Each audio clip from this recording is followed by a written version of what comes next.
সকালের প্রকৃতিটা কি মধুর।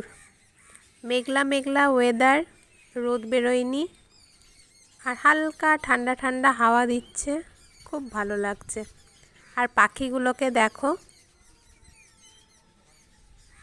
এত কিচির কিচির করছে, আওয়াজটা শুনতে ভীষণ ভালো লাগছে। যাই হোক বন্ধুরা, গুড মর্নিং। তোমরা সবাই কেমন আছো?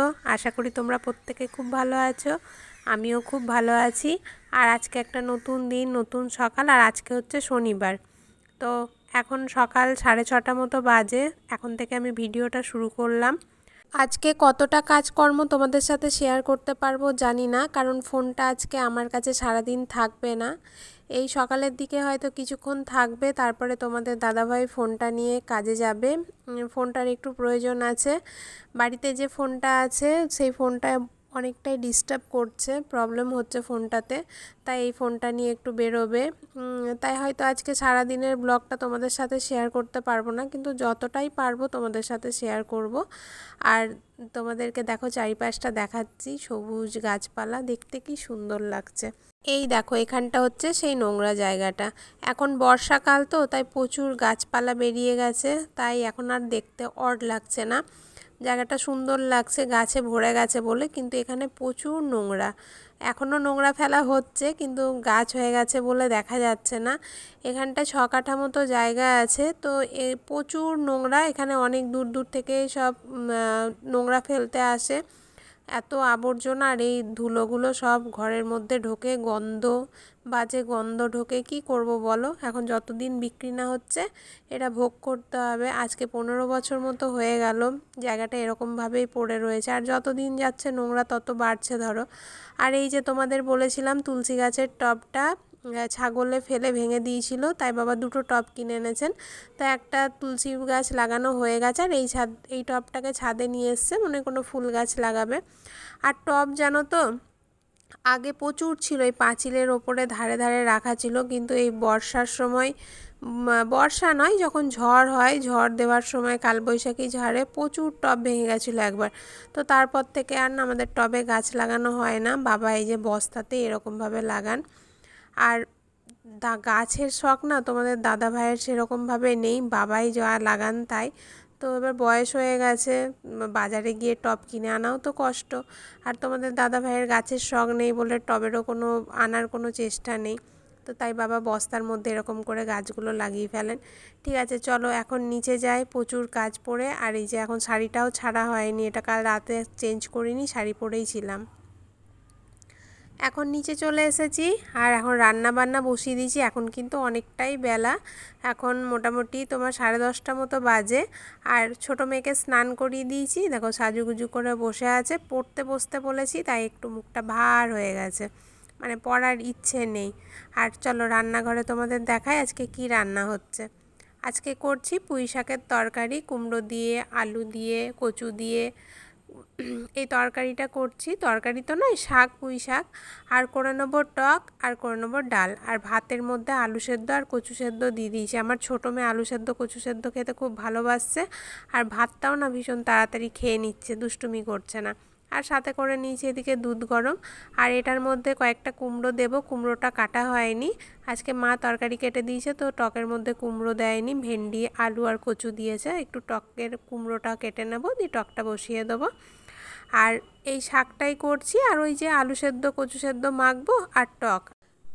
এখন আবার সন্ধেবেলা, তোমাদের বলেছিলাম যে আজকে তোমাদের দাদাভাইয়ের ফোনটা দরকার, তাই হয়তো ভিডিও করতে পারবো না, তো ডাইরেক্ট চলে এসেছি সন্ধেবেলাতে। আর দেখো মাথায় শ্যাম্পু করেছি, পাগল হয়ে আছি, চুলটা এখনও আঁচড়ানো হয়নি। আর আজকে যেহেতু পূর্ণিমা, শনিবার, তো মা তো পূর্ণিমা করেন, তাই মায়ের জন্য আলাদা করে রান্না হচ্ছে। মায়ের জন্য নয়, আমরা সবাই খাবো, কিন্তু রান্নাঘরে তো আঁশ ঠেকা, তাই নিরামিষ গ্যাসে করে নিচ্ছি। আর এই দেখো ডালও করেছিলাম ছোটো মেয়ের জন্য। তো এখন অনেকটাই ডাল করেছিলাম, সন্ধেবেলা 2 মেয়েই ডাল মুড়ি খেয়েছে, তো এইটুকু রয়েছে, এটা একটু গরম করে নিচ্ছি, নাহলে নষ্ট হয়ে যাবে, ভ্যাপসা গরম পড়েছে। আর এই যে টকটাও এই যে এইটুকু রয়ে গেছে, তো এটা ভাত দিয়ে আমরা খেয়ে নেবো। ডালটা তো ছোটো মেয়েকে রাত্রিবেলা ভাতে মেখে দেবো, আর টকটা তোমাদের দাদা ভাই আর আমি একটু করে খেয়ে নেব। আর মা তো আজকে আমাদের সাথে খাবে না, মায়ের আলাদা রান্না হচ্ছে। তো মায়ের জন্য করে নিচ্ছি কুমড়ো দিয়ে আলু দিয়ে তরকারি, আর করে নিচ্ছি পরোটা। তো মাকে বললাম লুচি খাও, মা বলছে না লুচিতে প্রচণ্ড অম্বল হয়।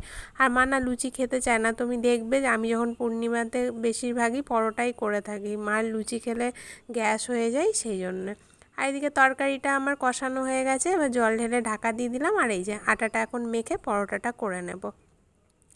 রাতের রান্না হয়ে গেছে আর এখন খেতে বসে জানো তো আমার খাওয়া প্রায় শেষ। তখন মনে পড়েছে যে যা আজকে তো ভিডিও করাই হলো না, আসলে আজকে সকাল থেকে সেরকমভাবে ক্যামেরা ধরিনি, তো সেই কারণে ভুলেই গেছি। তো খেতে খেতে খাওয়া শেষ, দুটো পরোটা নিয়েছিলাম, দেখো অর্ধেকটা পড়ে আছে। এখন আমার মনে পড়েছে যে আজকে খাওয়াও দেখানো হলো না সারাদিন, তাই ভাবলাম এইটুকুটাই তোমাদের সাথে শেয়ার করি।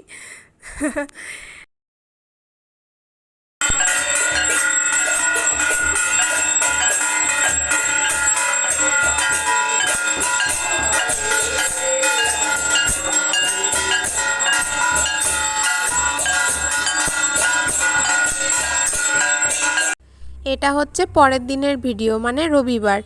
শনিবারের ভিডিওটা তো খুবই ছোট হয়েছিল, তাই ভাবলাম শনিবার আর রবিবার দুটো ভিডিও মিক্সড করেই পোস্ট করব।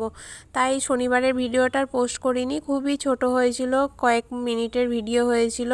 তো দেখো আমি চলে এসেছি আজকে রবিবার, আর এবারে তো গুরু পূর্ণিমা পড়েছে, তাই গুরু বাবার আশ্রমে চলে এসেছি। আর এখন আরতি হচ্ছে, আমি এসেছি প্রায় 12টা নাগাদ। আর ছোট মেয়েকে একটু বললাম যে ক্যামেরাটা কর, চারিদিকে দেখা কি সুন্দর হরিনাম হচ্ছে। তো প্রচুর ভিড় হয়েছে, অনেক লোক এসেছে, খুব ভালো লাগছে। আর অনেক দিন পরেই এলাম, প্রায় 2 মাস মতো হয়ে গেছে আসা হয়নি আশ্রমে। আর এদিকে দেখো আরতির শেষে এখানে সবাই ভোগ খেতে বসে গেছে, তো আমিও পরিবেশন করছিলাম। পরিবেশন করা হয়ে গেছে, তারপরে ভাবলাম একটু ক্যামেরা করি। আর এই যে এখন আমি কিন্তু খেতে বসে গেছি। দেখো শাক আর ভাত, আর এখানে হয়েছে কুমড়ো দিয়ে ফুলকপি আলু দিয়ে তরকারি, পোস্ত, পায়েস, চাটনি, পাঁপড় ভাজা, আলু ভাজা, পটল ভাজা। তো আমার ভাজাগুলো খাওয়া হয়ে গেছিলো। আর এই যে মেয়ে ভাজা দিয়ে খাচ্ছে, ও তো কোনো তরকারি নেয়নি। তারপরে এখানে বাবা একটু হরিনাম করছেন। আর এই দেখো এটাই হচ্ছে আমাদের গুরু মহারাজ, উনি নিজের গলাতে দুটো গান করলেন। তারপরে এইদিকে এই যে বসে আছে এটা কৃষিমণি, আর ওদিকে সব ভক্তরা বসে আছেন, বাবাকে গান শোনাচ্ছেন। নাট মন্দিরে তো অনেকক্ষণ হরিনাম সংকীর্তন হয়েছে, কিন্তু বাবার শরীরটা ভালো নেই, বাবার শরীরটা একটু খারাপ, তাই বাবা ওখানে অত ভিড়ে যাননি। তাই এখন বাবার রুমের ভেতরে বসে গান করা হচ্ছে।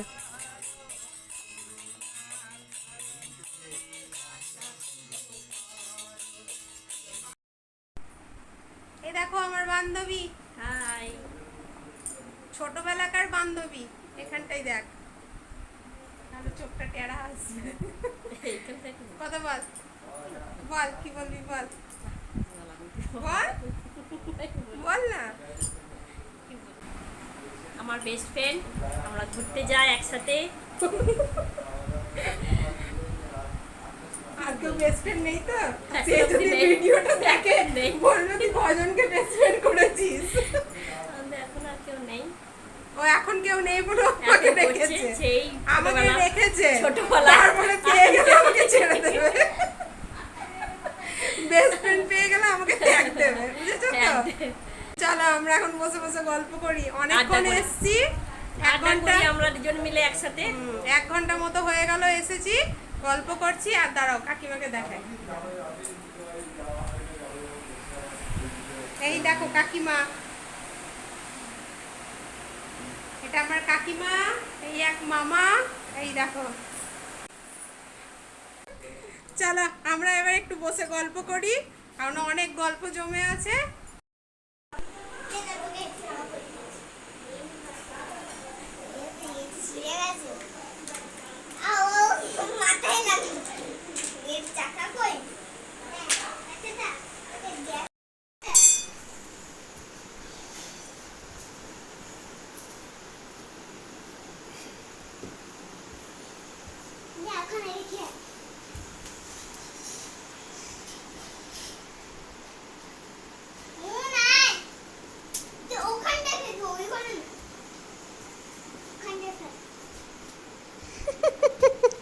এটা কি খেলা, এটা কি খেলা দিয়ে মাটি খুঁড়ে কি হবে? চাষি, ওরা চাষ করছে মাটি কুড়ে কুড়ে। দেখো, আমরা যেমন দুই বান্ধবী একে অপরের বেস্ট ফ্রেন্ড, আমরা দুজন দুজনের মনের কথা সমস্ত রকমের শেয়ার করি, এরা দুজনেও কিন্তু বেস্ট ফ্রেন্ড। এরাও জানো তো বেশি দিন একে অপরকে ছাড়া থাকতে পারে না। আমার মেয়ের নাম তো বৃষ্টি, আর আমার বান্ধবীর মেয়ের নাম হচ্ছে মুন। তো দুজন দুজনকে ছাড়া বেশি দিন থাকতে পারে না, তো একে অপরকে পেয়ে এত খুশি। আজকে এসছি 4:30-র সময় কাকিমার বাড়ি, এটা আমার বান্ধবীর বাবার বাড়ি। তো 4:30 এসছি, 7টা থেকে বাড়ি যাওয়ার কথা বলছি, কিন্তু খেলাই শেষ হচ্ছে না। এখন জানো ঘড়িতে 9:45 বাজছে, কিছুতেই যেতে চাইছে না। তো বান্ধবী বলছে আজকে থেকে যা, কিন্তু কালকে স্কুল আছে, থাকলে হবে না। আর কাকিমা বলছে রাতে খাওয়া দাওয়া করে যাবি, কিন্তু রাতে খাওয়া দাওয়া করে যাওয়া হবে না, কারণ আজকে তো তোমাদের সাথে রান্নাটা শেয়ার করা হয়নি। বাড়িতে তো আজকে নিরামিষ হয়েছে, তো খিচুড়ি, আলু ভাজা, পটল ভাজা, আমড়ার চাটনি করে এসছি, একবারেই করে নিয়েছিলাম। জানি যে মেয়ে এখানে আসবো আর কিছুতেই বাড়ি যেতে চাইবে না, রাত 9টা বাজিয়ে দেবে। আর জানো তো আমার বান্ধবীর বাড়ি আর কাকিমার বাড়ি এই পাশাপাশি, আর আশ্রম থেকে 2 মিনিটের রাস্তা পায়ে হেঁটে, এতটাই কাছে। তাই আশ্রম এলেই এখানে চলে আসি। আর কাকিমাদের ঘরে আজকে নারায়ণ পুজো হয়েছে। সন্ধেবেলায় এত সুন্দর করে কাকিমা সাজিয়ে গুছিয়ে আমাকে আর মেয়েকে প্রসাদ দিল। তো আমরা সবাই মিলেই প্রসাদ খেলাম। তো গল্পে এত মজে গেছিলাম, এত হাসছিলাম যে ভিডিও করতে ভুলে গেছি, ক্যামেরা অন করতে একদম মনে নেই। তো যাই হোক, এখন এবার বাড়ি চলে যাচ্ছি, 9টার কাছাকাছি বাজে। বান্ধবী আমাকে একটু এগিয়ে দেবে, আর ওদিকে তোমাদের দাদাভাই গাড়ি নিয়ে আসছে নিয়ে যাওয়ার জন্য, তো রাস্তাতে দেখা হয়ে যাবে। তো আজকের ভিডিওটা এখানেই শেষ করছি। সবাই ভালো থেকো, সুস্থ থেকো, গুড নাইট।